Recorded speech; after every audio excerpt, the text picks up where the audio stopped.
local weather with a KX News Storm Team. Well, we made it till the 16th of September, but you knew it was going to happen. Yes, there's a frost advisory, the first one of the season, for at least some of us tonight. Well, I'll show you the map in just a little bit. Pockets of light rain continue, but they're really winding down.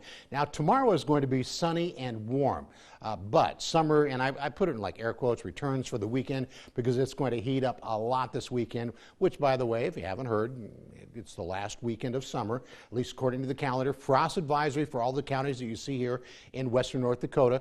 The conditions, as the sky clears out and the wind drops off, temperature could go into a little bit more of a free fall. It's not like we have Arctic air pushing in, but still we could have some frost. And then tomorrow there is a red flag warning in eastern Montana. So let's check out the drought monitor. This was released today, and this exceptional drought, at least in North Dakota, has shrunk a lot over the last couple of days. Now that's the worst it can be, so that is technically an improvement, but you can see that most of us are still in the extreme drought, and if not, we're in a severe drought. So, and then eastern Montana, boy, that exceptional drought continues as well. So looking at Minot right now, the temperature is 56 degrees, the dew point at 36. In Bismarck, 59 degrees, winds out of the west at 12, dew point a little bit higher at 43. Williston, 53 degrees right now. And the wind has actually dropped off a little bit, now down to 13 miles an hour. So the wind is starting to drop off. And that dew point, a very, very low 23. Now there's, you know, one thing, the temperature cannot fall below the dew point, but it also doesn't mean that the temperature will fall to the dew point, but that's just kind of a bottom, and that's the lowest that we've seen for a while. And Dickinson, 44. So here are some more temperatures across western North Dakota, widespread 50s and a couple of 40s up there. The wind is 10 to 20 miles an hour, but it is starting to slowly drop off a little bit.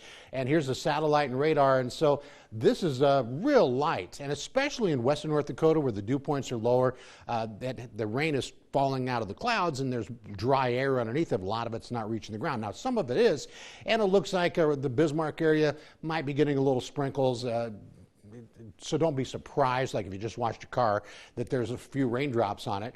And as we check the PRECISIONCAST, even by 11 o'clock tonight, kind of around the south central, southwest and northeast line there, but the sky will clear out, the wind be dropping off, and that's when the temperatures are really going to start falling off a little bit tonight. And then tomorrow morning at 8 o'clock, we should have a clear sky. We'll have a westerly breeze tomorrow. Now, I think we're going to have one of those days where it's going to be sunny at times, and then a few clouds, and then more sunshine. And the computer model is going to give you that idea. By 12 noon, might be a little cloudy in the western part of the state. But notice how these clouds just kind of pass on through. But the other thing to notice, now by tomorrow evening, a southerly flow. So Saturday is going to warm up a lot. Sunday probably a little bit cooler. So the next 72 hours for Dickinson, and when I say warm up a lot, I wasn't kidding. 94 in Dickinson on Saturday, and for Williston, 94 as well, probably a little bit blustery at times. So tonight we'll have 30s in the west, so some of the lower elevations, you might have a little better chance of seeing some frost. There's not a guarantee you'll have frost, but if you have tender plants, you might want to protect them. Tomorrow, 60s and 70s, and here's a look at the Bismarck 7-day outlook. And it is really going to heat up this weekend, and then next week 60s and 70s, and for Minot maybe not quite as warm. And then whether you're in Bismarck or Minot, points in between, there is a chance of rain early next week. But Nicholas, this is the last weekend on the calendar for summer, and it's going to feel like summer. Might as well enjoy it. Yeah, that's right. Savor every moment.